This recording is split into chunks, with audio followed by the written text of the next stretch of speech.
Sometimes the worst kind of betrayal doesn't come from a stranger, it comes from the person who is supposed to have your back the most. For me, that person was my own sister, Clara.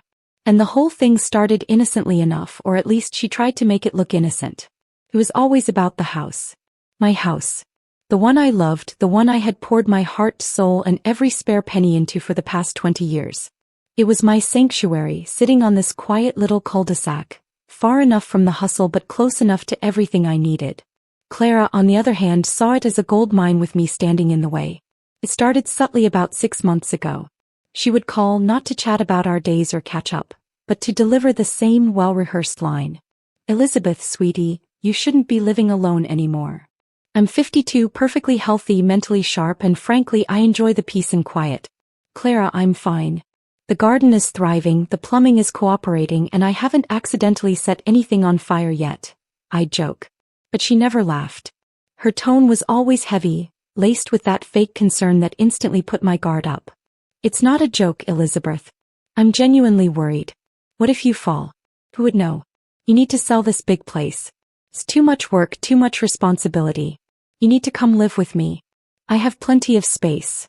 Plenty of space was an exaggeration. Clara and her husband, Mark, live in a cramped 2-story house they bought when the market was peaking, and they've been underwater on the mortgage ever since. She kept saying they had a guest suite, which I knew was really just the converted garage that always smelled faintly of old tires and mothballs. Still, I entertained it initially because, well, she was my sister. Maybe she was worried. Clara, thank you for the offer, but I love this house. It's paid for. I don't have a mortgage. Why would I give up my financial freedom to squeeze into your garage? I asked, trying to keep the sarcasm out of my voice. That was the first time I noticed the shift. Her fake concern instantly curdled into pure, undisguised frustration. That's exactly the problem, Elizabeth. It's too big. You're sitting on hundreds of thousands of dollars of equity, just wasting away on a lawn you have to mow.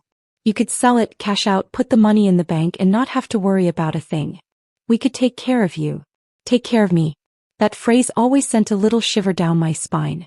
It sounded less like sisterly devotion and more like custody. She began calling multiple times a week. Every conversation eventually looped back to the house. If I mentioned a leaky faucet, she'd pounce. That's exactly what I mean. You're getting older, Elizabeth, you can't handle maintenance anymore. You need to simplify. If I mentioned a new rose bush, she'd counter, what's the point of planting more? You're just going to sell it soon anyway. Be practical. I started screening her calls. I wouldn't pick up until the 3rd or 4th attempt, just to give myself a moment to brace for the inevitable confrontation. She was relentless. It wasn't just nagging. It felt like a psychological campaign designed to wear me down. She wanted me to believe I was incapable, that my house was a burden, and that my only option was to sell and hand over my autonomy. I remember one particularly jarring incident. I had invited her over for coffee. It was a beautiful Saturday morning and I had just finished baking a fresh batch of sourdough. I made the mistake of leaving a small pile of bills on the kitchen counter. Mostly just utility statements, nothing major. While I was pouring the coffee, I saw her slip her reading glasses on and practically lean over the counter, scanning the papers.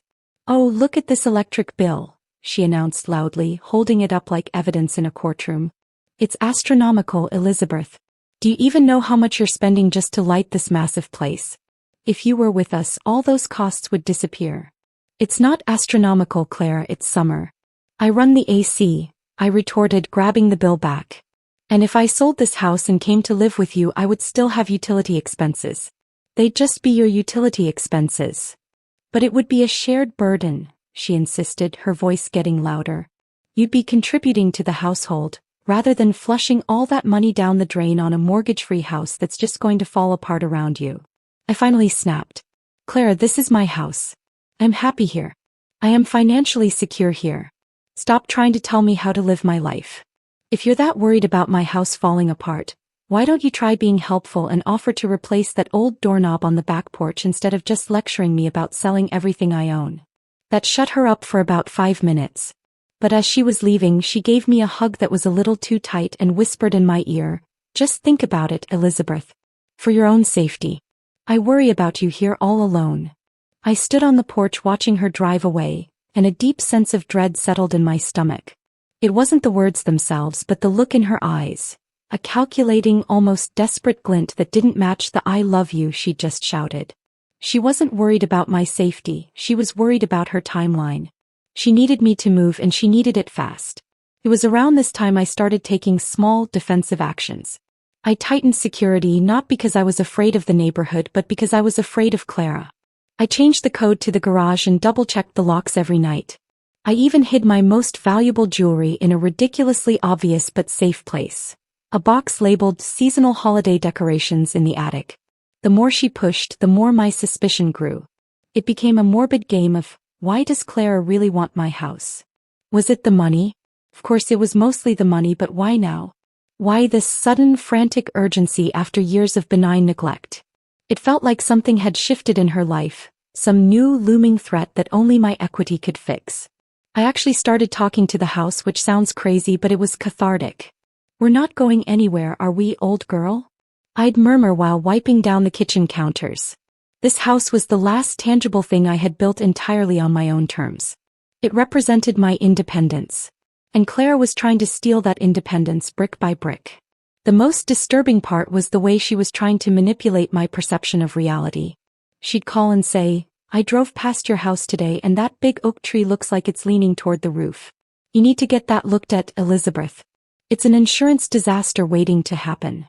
I would go outside, look at the oak tree I'd been admiring for 2 decades, and it would look perfectly normal. No lean, no hazard. She was planting seeds of doubt, trying to make me see danger where none existed.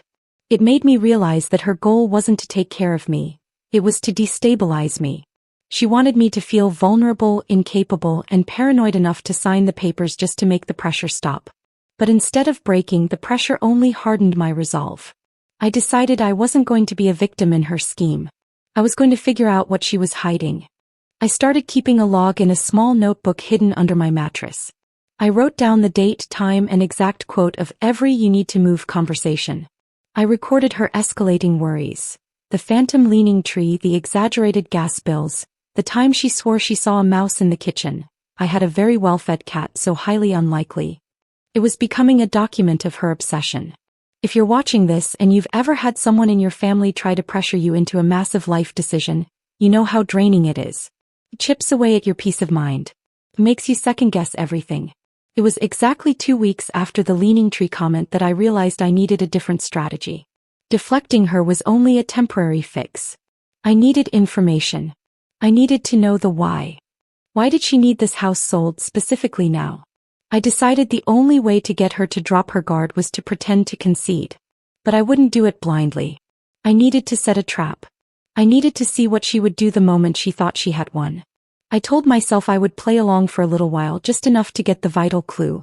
It felt risky, like inviting a predator into your home, but I knew that if I didn't take this chance, she would eventually succeed through sheer force of will and manipulation. I had to know what was on the other side of her desperation. It was no longer just about the house. It was about protecting my future and discovering the true nature of my own sister. I was ready to stop defending and start investigating. The stage was set for the real drama to begin, and it was going to start with me giving her a glimmer of false hope. I still cringe thinking about how manipulative I had to become just to fight back against her manipulation. That's what toxic family dynamics do to you. Just a quick pause: if you've ever felt that intense family pressure or had to fight to keep your independence, drop a comment below and tell me where you're watching this video from. The shift in my attitude, though entirely manufactured, was immediately noticeable to Clara. I told her during a strained Sunday call, "Look, Clara, I've been thinking about what you said. Maybe you're right about the upkeep. It is a lot, and maybe I am getting tired." You could practically hear her jaw drop on the other end of the line. She stammered, "Oh, Elizabeth. I knew you'd see sense. This is wonderful. It's for the best, truly." Her voice was suddenly buttery smooth, devoid of the critical edge it usually carried. It was a terrifying transformation, confirming instantly that her concern was nothing more than a mask. I had to maintain the charade. "I'm not saying I'm ready to move tomorrow, but I'm willing to talk to a realtor. Just to get an idea of the market value. No commitments yet, okay?" I added the caveat to keep a string on her, to prevent her from spiraling into full-blown celebratory mode and taking the reins entirely. "Of course, darling, no commitments," she chirped. The relief in her voice was palpable, thick and overwhelming like a physical entity. It screamed, "Finally, the stupid old woman is giving me what I want." This moment confirmed every suspicion I had. My sister wasn't offering me a safe harbor. She was seizing an opportunity. To really understand the intensity of her desire for this house to be sold, you have to know a little bit about the house itself and about our history. My house wasn't just a dwelling. It was a testament to my financial discipline and a source of quiet pride. It's an older, custom-built home. A charming two-story with a wraparound porch and half an acre of meticulously cared-for garden, including that beautiful, supposedly leaning oak tree. I bought it 20 years ago with the small inheritance from our grandmother and my own savings. I worked a demanding job as a medical records manager, lived frugally and paid off the entire mortgage in 15 years. By the time I retired 2 years ago, I was completely debt-free. This house was my entire net worth, sitting free and clear in one of the fastest appreciating suburbs in the state. Clara, on the other hand, had always lived an overextended life. She married Mark, a charming but hapless salesman, and together they made one bad financial decision after another. They bought the biggest house they could barely afford and filled it with expensive furniture they put on high-interest credit cards. They lived a life of surface-level luxury, always chasing the next big thing and always broke. For years I had quietly bailed them out of minor crises. A car repair here, an overdue utility bill there. But I drew the line at their core financial issues, which were systemic and frankly reckless. Clara had always treated my prudence as an insult to her lifestyle. She'd say things like, "It must be nice being a penny-pinching spinster who doesn't have to worry about supporting a family." She was constantly resentful of my stability, viewing my success not as something I earned, but as something she was owed a share of. Now, with my feigned interest in selling, I started giving her details of my day-to-day life that were intentionally misleading.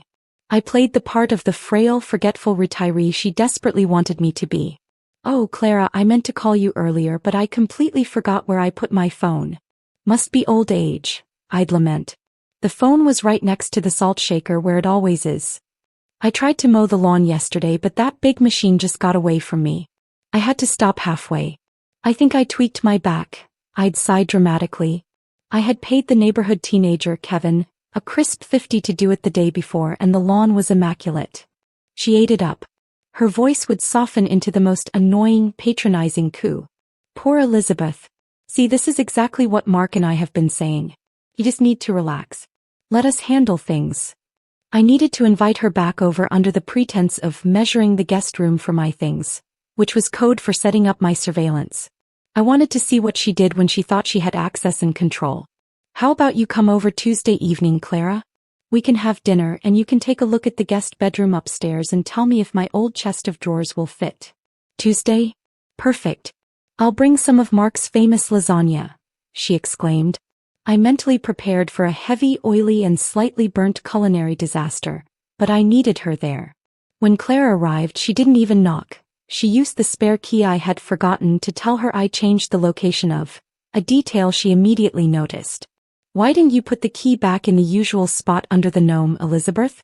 You know I always check there," she scolded, sounding genuinely annoyed at the minor inconvenience. "Oh, did I move it?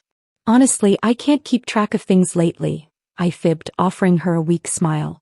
She sniffed around the house, not with affection, but with the keen eye of a property investor. In the living room, she traced the edge of the antique mantelpiece. "This fireplace is charming, Elizabeth, but it's probably not up to code. That's going to be a headache for the buyers. It was fully inspected and certified 2 years ago." In the kitchen, she pointed to the perfectly functional 15-year-old gas range. "You know, nobody wants gas appliances anymore. You'll have to replace that with an induction top if you want to get top dollar. Another major expense you can't afford right now." Everything she saw was framed as a flaw, a cost, or a problem. She was systematically degrading the value of the house in my mind, even as she envisioned herself, or her bank account, cashing in on its high market value. Upstairs, we went into the sunny guest room. I watched her closely. While I rambled on about my preference for natural light, she wasn't listening. She walked straight to the window, not to admire the view but to look at the roofline. "The shingles are looking a bit faded, Elizabeth. That's a massive expense coming your way. You really need to move before the roof caves in." I had the roofing company out last year, Clara. They said I had at least 5 years left, I countered, testing her. She waved her hand dismissively. Oh, those contractors just want to charge you for unnecessary work. I'm telling you, I see it every time I drive by. It's looking worn out. It wasn't until we were sitting down to the heavy lasagna dinner that I set the real part of my trap. I told her I had made contact with a realtor, a very nice woman named Bethany who came highly recommended. She's coming over on Friday to do the first appraisal. Clara nearly dropped her fork. Friday? That's soon? Oh, that's wonderful, Elizabeth. But wait, an appraisal? You don't need a stranger coming in here to poke around. I know a guy. Paul. He works fast. He's much better. Paul? I asked innocently. Who is Paul? He's a friend of Mark's. He specializes in quick sales for older clients who are downsizing. He's very efficient. He can handle everything. Paperwork, finding a buyer, moving, everything. You wouldn't have to lift a finger, she insisted, her eyes gleaming with impatience. The pressure she exerted to use her realtor, a friend of Mark's specialized in quick sales, was the clearest red flag yet. Quick sales usually mean less scrutiny, less negotiation, and a lower final price. For whom? The buyer, of course. And potentially for Mark's friend who would give Clara a nice little kickback. It was a classic setup. I firmly but sweetly resisted. That's so thoughtful, Clara, but I promised Bethany I'd use her. She was so kind when I spoke to her. I can't back out now. Maybe if she doesn't work out. Clara's smile was painfully strained, but she had to back down. Her true disappointment was obvious. This was no longer about moving me into the guest suite. It was about getting control of the sale process itself. I knew I was close to understanding the real ugly reason behind her desperate campaign. The financial clock was ticking for her, and she had expected me to be an easily manipulable shortcut. I realized then that my house wasn't just money to her. It was the specific, immediate solution to a problem I didn't even know she had. I needed to get that information, and soon. After I mentioned the imaginary realtor, Bethany, Clara's campaign went into hyperdrive. Her tactics became noticeably less subtle and more aggressive. It wasn't just nagging anymore. It was calculated psychological warfare designed to make me feel genuinely unsafe and incompetent in my own home. This wasn't concern. This was sabotage. The first incident happened 2 days after the lasagna dinner. I woke up on Wednesday morning to find that the main circuit breaker had tripped, plunging the kitchen and living room into darkness. I'm comfortable with basic home repairs, so I went down to the basement, opened the panel, and flipped the main switch back on. Problem solved, or so I thought. Later that afternoon I was making iced tea and the ice maker wouldn't work. The fridge was humming, the lights were on, but the ice maker, which had been working perfectly fine the day before, was completely dead. I checked the outlet. It was fine. I checked the internal wiring. Nothing obvious. It was just a weird, isolated failure. I immediately thought back to the circuit breaker trip. Did something surge? I called Clara to tell her about the broken ice maker. Instead of sympathy, she jumped on it. See, Elizabeth. I told you. The electrical system in that old house is completely shot. It's a fire hazard. You're going to burn the place down around you if you don't get out now. A simple repair is going to turn into a full rewire, and you can't handle that stress. It didn't feel like a coincidence. I started thinking back. Clara was in the basement for a good 20 minutes during dinner, under the guise of looking for an old picture album in storage. She had full, unsupervised access to the breaker box. Did she mess with something? I couldn't prove it, but the timing was suspicious. The next week it was the front gate. I have a decorative but heavy iron gate leading into the garden path. I always keep it latched, mostly to keep the neighborhood dogs out of my prize-winning petunias. One morning I went out for the paper and the latch was hanging open and the gate was awkwardly propped ajar. It looked like someone had tried to force it past its normal stopping point, bending the metal slightly. I remembered Clara complaining about the gate when she came over. It's so stiff, Elizabeth. You're going to fall trying to wrangle that thing. Someone could break in so easily, you know. An old woman like you shouldn't be dealing with heavy gates. Did she intentionally damage the latch to make it look like a break-in attempt, or a structural failure? Was she trying to plant a seed of fear that my home wasn't secure? The feeling of being watched, of being targeted in my own safe space, was starting to get to me. The joy I normally felt when walking into my house was being replaced by a low-level, pervasive anxiety. She was successfully eroding my peace of mind. I was getting a crash course in gaslighting. Everything she did was designed to make me doubt my perception of reality and my competence.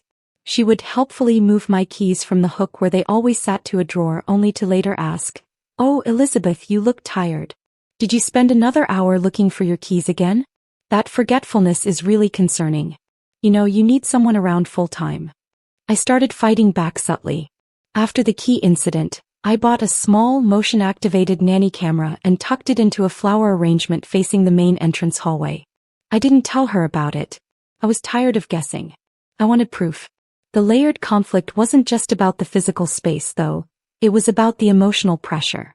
She started leaning on our shared past, weaponizing sentimentality. "Remember when we were kids, Elizabeth, and we promised we'd always look out for each other? Well, this is me looking out for you. I can't sleep at night knowing you're rattling around in that empty house all alone." I had to remind myself of the crocodile dung sunscreen she'd sold me on when we were 12. A terrible, smelly concoction guaranteed to give you the worst sunburn of your life. Clara had always been looking out for herself first. That memory was a good reality check to stop me from softening.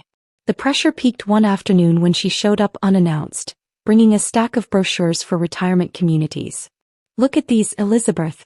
They have organized activities, dining services, and 24-hour security. You could have bingo night every Tuesday. Think about all the new friends you'd make. Isn't that better than being lonely here?" she demanded, slapping the glossy papers onto my coffee table. "I'm not lonely, Clara. I have neighbors, I have my book club, and I prefer knitting to bingo," I said, trying to maintain a calm exterior. "And I don't need dining services when I have a perfectly good kitchen." She ignored me. "The biggest advantage is security. The thought of someone breaking in here, or worse, you hurting yourself and not being able to call for help, it makes my stomach turn. We just want you safe, Elizabeth. We want you protected." "Protected from what exactly, Clara? A stiff gate or a faulty ice maker?" I finally snapped, tired of the charade. She froze. "Don't be flippant, Elizabeth. It's a serious matter. I even spoke to Mark about it and he agrees. We were discussing what we should do if you become incapacitated. We might need power of attorney just to handle this house sale efficiently if something happens to you." Power of attorney. That phrase hit me like a physical blow. It was the ultimate end goal.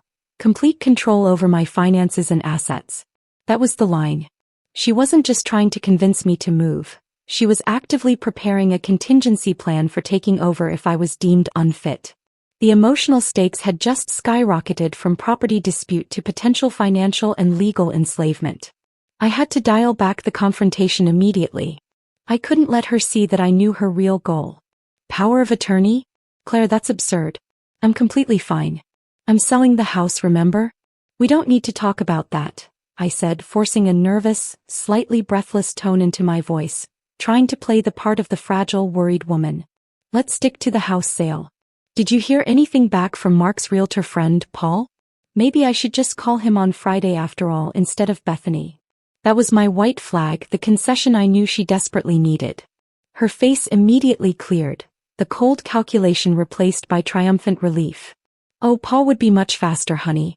He can be here tomorrow even," she said eagerly. "I'll call him tonight. I'll tell him you're ready to move forward. This is such a relief, Elizabeth. Now you can finally relax." As she gathered her brochures, she gave me another one of those tight, controlling hugs, her grip digging into my shoulder. "Don't worry about a thing. Mark and I will take care of everything. You just focus on packing the small stuff." I watched her leave, feeling a profound sense of disgust. She thought she had won. She thought the combination of minor physical sabotage and major emotional manipulation had finally broken me. But she had done the opposite. She had provided me with a clear motive, financial control, and an urgent timeline, her desire to rush the sale through Paul immediately. The only piece missing was the exact nature of her secret financial crisis. What was so urgent that she had to resort to bending my gait and demanding power of attorney? I knew I didn't have much time left before she executed her plan. I had to find a way to get the final piece of evidence, and I had a sinking feeling it would have to happen very, very soon. I knew Clara was going to call Mark's realtor friend Paul that very night. My window of opportunity was shrinking to mere hours. If Paul came over and somehow got me to sign anything under false pretenses, which I absolutely believed was their plan, the game would be over. I had to act fast to uncover the true nature of their desperation. I made a crucial decision. I needed to be closer to Clara, not physically in her cramped house, but close enough to gather information. I decided to use the facade of my concession. I called her back, making my voice sound shaky and defeated. Clara, listen, I'm really sorry to call so late, but I'm feeling incredibly overwhelmed about this whole house thing, I whispered into the phone, playing the role of the frail woman completely broken by pressure. I need help packing. Could I possibly come over tomorrow morning and just start sorting through some of the boxes I keep stored in your garage? I just need a change of scenery and some practical help. This was a calculated move. I knew she'd jump at the chance for me to bring my possessions to her house, solidifying the move in her mind. Of course, Elizabeth. Anytime. The garage is a mess, but we can make room. We'll order pizza and you can just focus on what you need, she said, practically vibrating with excitement. Her plan was moving along perfectly and she thought she had me completely under control. The next day, I arrived at Clara's house and immediately plunged into the dark, dusty garage, which served as my supposed guest suite and storage unit. It smelled exactly like old tires and mothballs, just as I remembered. I made a huge show of dragging out old, heavy photo albums and demanding Clara help me sort through them, keeping her distracted in the early afternoon. Later, I complained about a sudden, throbbing headache, a convenient result of the dust and the high emotional stakes. Clara, I just can't focus. I need to lie down for an hour. Can I just use your guest room upstairs for a little while? She didn't want me in the main part of her house, especially not in an upstairs bedroom near their master suite. But she couldn't refuse the ailing, elderly sister who was moments away from handing over a six-figure check. Fine, but just for a quick nap, Elizabeth. I need to be up there later to get some things, she reluctantly agreed, leading me to the small, rarely used room at the end of the hall. This wasn't a nap. This was an espionage mission. As soon as the door clicked shut behind her, I was wide awake and fully alert. I had brought one crucial item in my purse, my high-quality voice recorder. I placed it under the thick, dusty carpet right next to the wall that was shared with the master bedroom, ensuring it was set to record for a long duration. I then settled into the bed and covered myself completely, feigning deep sleep. I waited. The afternoon dragged on, filled with the mundane sounds of Clara and Mark arguing quietly downstairs, something about an upcoming bill and a new car payment. Then around 9:30 p.m. the turning point happened. I heard the distinct sound of a door clicking shut. Mark must have gone out. Silence descended, and then the muffled sound of a phone being picked up next door in their master bedroom. Clara's voice, which had been loud and breezy all day, was now low, tight, and laced with absolute panic. I could barely make out the words through the wall, but the recorder was positioned perfectly to capture every strained syllable. Paul? This is Clara. Look, you need to be prepared for tomorrow. She agreed to use you. The old woman, Elizabeth, she finally caved. She thinks she's just getting an appraisal, but we need the papers ready to sign. The quick sale agreement, remember? I held my breath, every muscle in my body tensing. She had been lying about the appraisal. She was planning to push me to sign a binding contract with her realtor immediately. The man on the other end was too quiet to hear, but Clara's response provided the crucial missing piece of the puzzle. No, Paul. It can't wait. You don't understand, the final notice came today. Mark's business loan, the one we collateralized with this house? It's due in 7 days. If we don't pay the $350,000 balloon payment by next Friday, the bank is going to foreclose and we lose everything.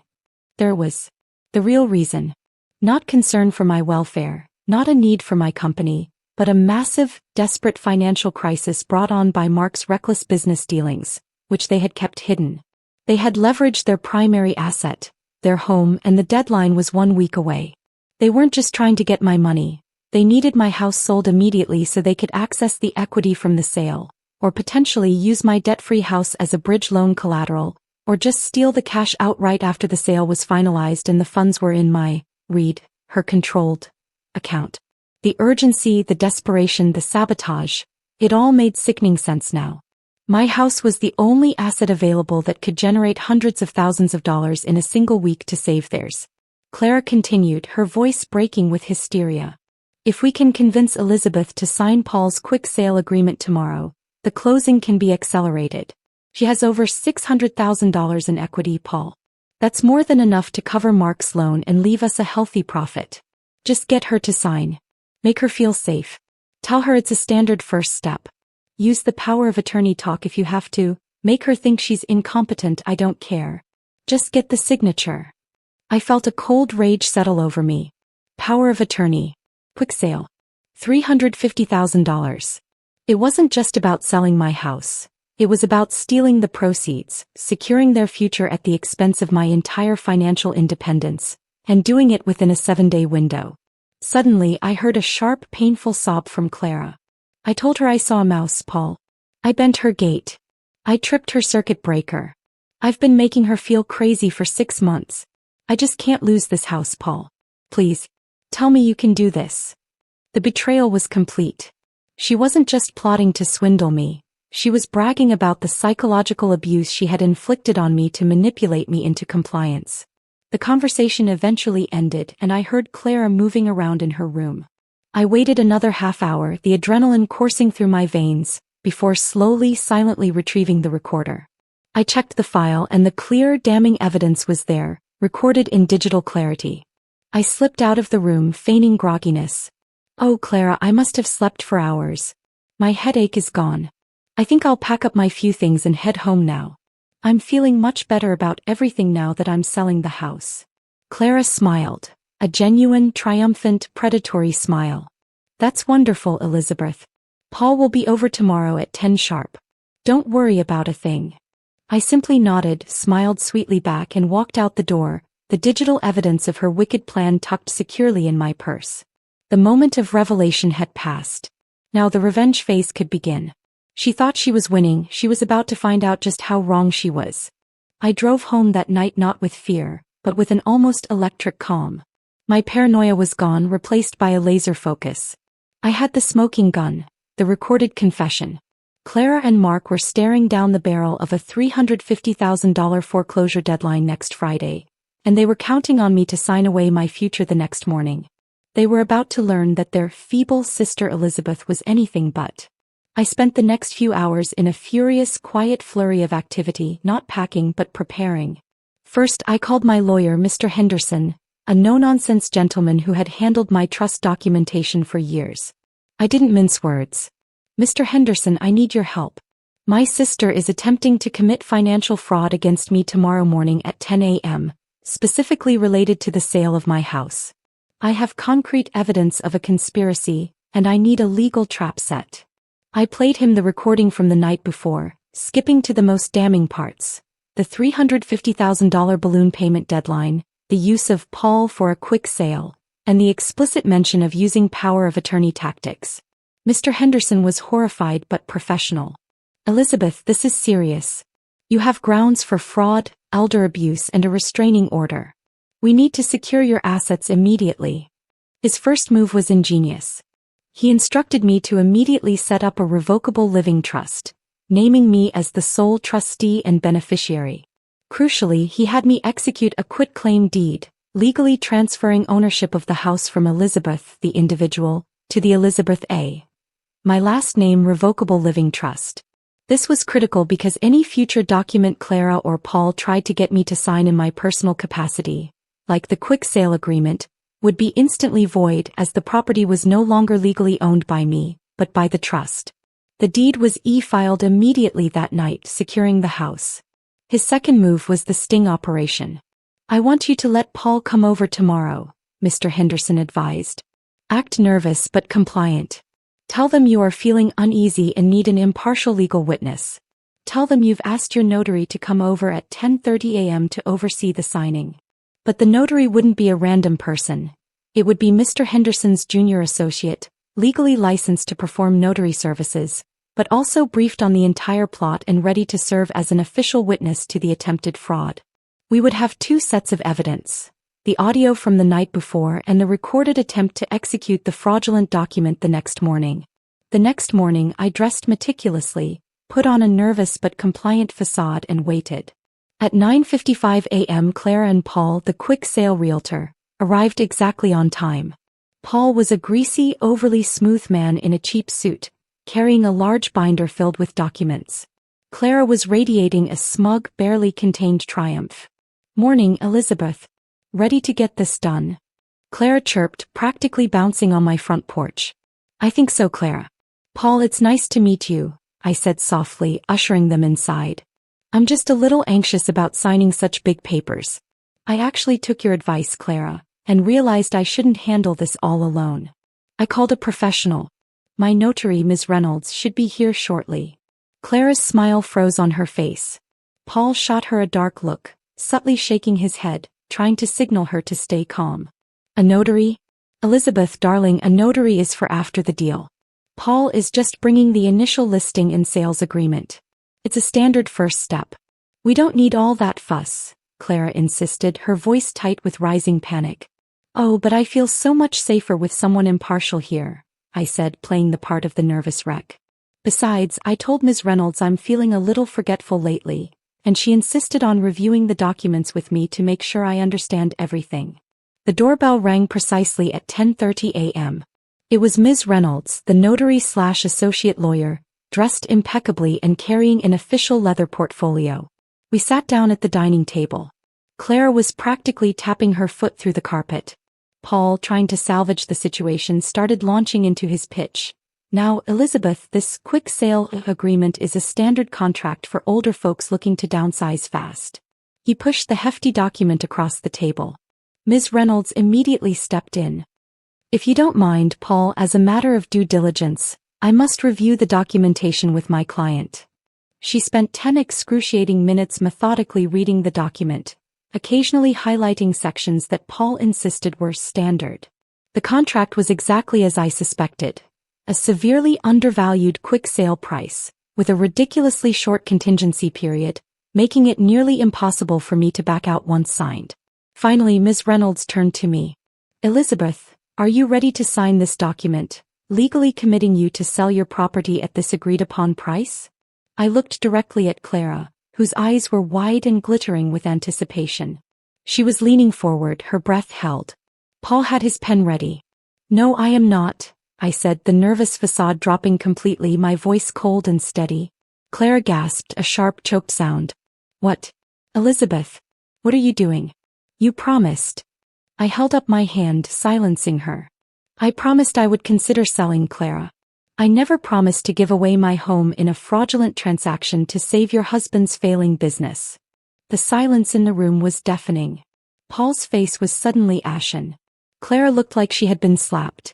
I know all about the $350,000 loan, Clara. I know all about the foreclosure notice you received yesterday, I continued, my gaze never leaving hers. I know you damaged my property, gaslighted me for months, and then conspired with Paul here to coerce me into signing an undervalued contract to steal my equity. Clara scrambled, attempting one last desperate bluff. You're crazy, Elizabeth. You're making this up. You need help. Ms. Reynolds calmly pulled out her phone and hit play. Clara's strained, panicked voice filled the dining room. No, Paul. It can't wait. You don't understand, the final notice came today. Mark's business loan. It's due in 7 days. If we don't pay, the bank is going to foreclose and we lose everything. Clara sprang up, lunging for the phone, but Ms. Reynolds quickly pocketed it. Paul, looking terrified, snatched up his binder. You are done, I told Clara, standing up slowly.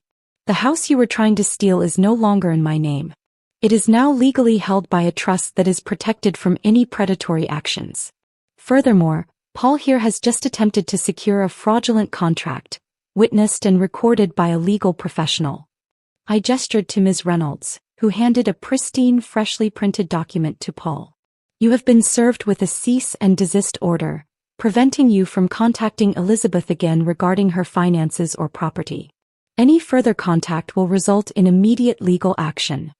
Paul, realizing the severity of the situation, bolted out the door without a word. Clara just stood there, tears streaming down her face, but not tears of sorrow, tears of sheer, blazing fury and utter defeat. I hate you, Elizabeth. You are going to ruin us, she shrieked. No, Clara, I corrected her quietly. You ruined yourselves. Your greed did this. Now get out of my house. She stumbled out, slamming the door behind her. I stood in my silent, sunlit dining room, finally breathing freely again. My home was safe. My independence was secured. Clara and Mark lost their house the following week. They tried to contest the cease and desist, but Mr. Henderson promptly filed for a preliminary injunction and threatened to turn the audio over to the district attorney's office for fraud investigation. They backed down completely, their carefully constructed life of debt and pretense finally collapsing. I never saw or spoke to Clara again. The emotional closure wasn't an olive branch.